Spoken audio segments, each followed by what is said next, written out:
Hi friends, అందరూ బాగున్నారు. ఇలా మనం పప్పు వండుకుంటున్నామండి. పప్పులోకి తోటకూర, సొరకాయ, మెంతికూర, కందిపప్పు గ్లాస్ తీసుకుంటున్నానండి. శుభ్రంగా పప్పు కడిగేసి పెట్టుకోవాలండి. 2 గ్లాసులు వాటర్ పోసి ఒక అర్ధగంట సేపు నాననివ్వాలి. గ్లాసులో వాటర్ పోసుకోవాలండి. 2 గ్లాసులు పోసాను. అర్ధగంట సేపు నాననిచ్చి తర్వాత అందులోకి ఇప్పుడు మనం సొరకాయ ముక్కలు, పచ్చిమిర్చి, తోటకూర కాళ్ళు ఉంటాయి కదండి, అవి వేసుకున్నానండి. నేను కాళ్ళు అందులో వేస్తే మంచి ఉడుకుతాయి కదా, అందుకనేసి వేసుకున్నాను. తోటకూరని శుభ్రంగా కడిగి ఇట్లా కట్ చేసుకొని పెట్టుకోవాలి.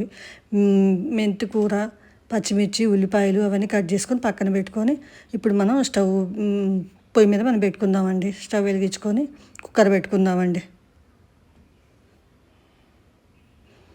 దాన్ని ఒక 4 విజిల్ రానిద్దామండి.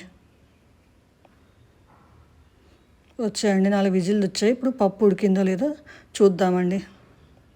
అందులో ఉప్పు వేసుకుందాం. ముందు ఉప్పు వేస్తే ఉడకదండి, నా ఒపీనియన్ అది. తర్వాత తోటకూర కట్ చేసి పెట్టాం కదండి, తోటకూర వేసుకుందామండి. కారం వేసుకుందామండి. ఒక 3 స్పూన్స్ కారం వేద్దామండి. ముందే వేసుకుంటే పప్పులో మంచిగా కలిసిపోయింది కదా, అందుకనేసి ముందే వేస్తాను నేను. పసుపు వేసుకుందామండి.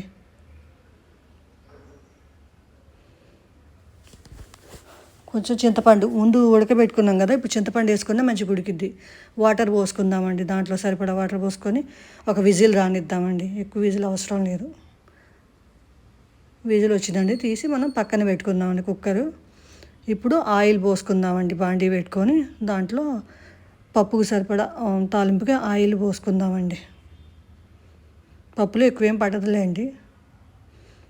నూనె హీట్ ఎక్కాక అందులో మనం ఇప్పుడు కరివేపాకు వేసుకుందామండి. కరివేపాకు పప్పులో మంచి టేస్ట్. ఎల్లిపాయలు వేసుకుందామండి. ఎండుమిర్చి వేసుకుందాము, పచ్చిమిర్చి వేసుకుందాము. పప్పులోకి ఎండుమిర్చి కూడా ఉంటేనే టేస్ట్ అండి. ఇప్పుడు ఉల్లిపాయలు వేసుకుందామండి. ఉల్లిపాయలు కాసేపు మగ్గనిద్దామండి. కొంచెం మగ్గాక అప్పుడు మనము ఈ మెంతికూర ఉంది కదండి, ఆ మెంతికూర తాలింపులో వేసుకుంటేనే బాగుంటుందండి. ఇప్పుడు పప్పు ఉడికిద్ది కదండి, దాన్ని కొంచెం మనం ఎనుపుకుందామండి. వెనిపాక తాలింపు అయిపోయింది కదా, దాంట్లో మనం పప్పు వేసుకుందామండి.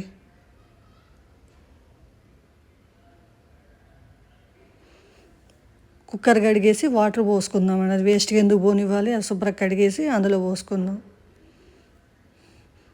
అన్నీ మనం వేసినవే కదండి, అందులో వేసి కుక్కర్లో ఉడకబెట్టాం కదా, పెద్ద ఎక్కువసేపు ఉడకాల్సిన పని ఏమీ లేదండి. కాసేపు ఉడకనిచ్చేసి మనం ఇంకా తీసేసుకోవటమేనండి.